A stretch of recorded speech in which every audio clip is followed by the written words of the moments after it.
Philippines. Winds with gusts up to 235 miles per hour pounding the islands. Take a look at this dramatic video of a shipwreck crew being pulled from the churning sea.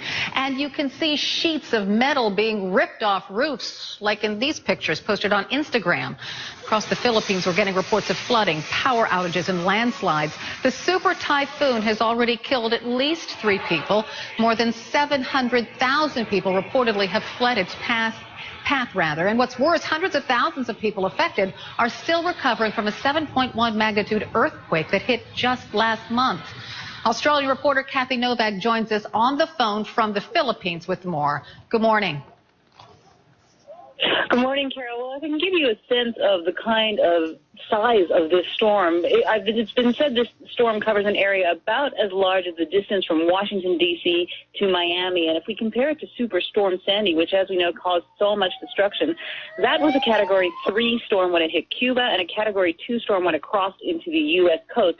This is a Category 5 storm, and the only reason that it's classified as a Category 5 storm is because the ratings don't even go any higher than that. So this is the power of the storm that we are dealing with, and it's continuing to make its way across the Philippines. It's expected to impact this country for the next 10 to 12 hours or so before it heads off towards Vietnam. Now, the Philippines is made up of many small islands, and the typhoon has been hitting at 6 different points, making landfall and hitting areas on the coast where a number of homes are built, including, as you mentioned, an area that was just hit last month by a major earthquake, which killed more than 200 people and left more than 5,000 homeless. So these are the people who are now having to be evacuated into these evacuation centers. As you mentioned, roofs ripped right off buildings. One of those roofs actually came off an evacuation center in one of these areas, and those people had to be moved again, Carol.